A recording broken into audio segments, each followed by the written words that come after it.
أعوذ بالله من شرور أنفسنا ومن سيئات أعمالنا من يهده الله فلا مضل له ومن يضلله فلا هادي له وأشهد أن لا إله إلا الله وحده لا شريك له وأشهد أن محمدا عبده ورسوله اللهم صل على محمد وعلى آل محمد كما صليت على إبراهيم وعلى آل إبراهيم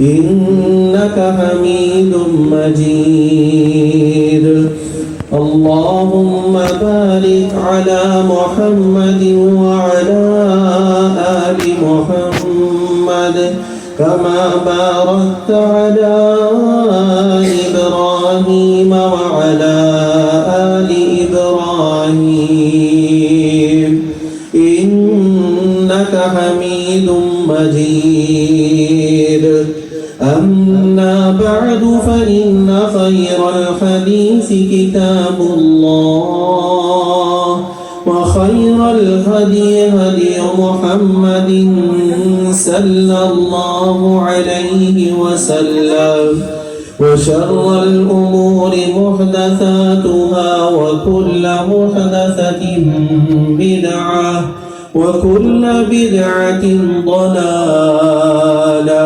وكل ضلالة في النار أعوذ بالله السميع العليم من الشيطان الرجيم من همزه ونفخه ونفسه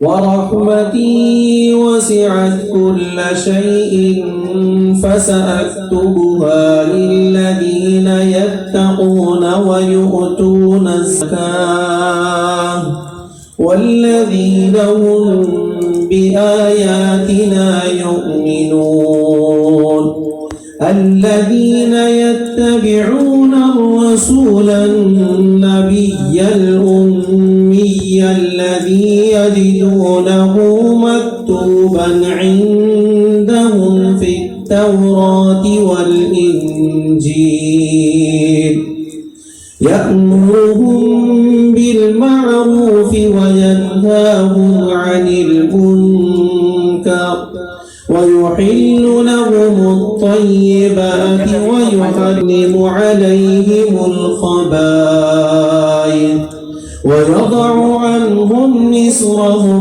والأغلال التي كانت عليهم فالذين آمنوا به وعزروه ونسروه واتبعوا النور الذي أنزل معه أولئك هم المفلحون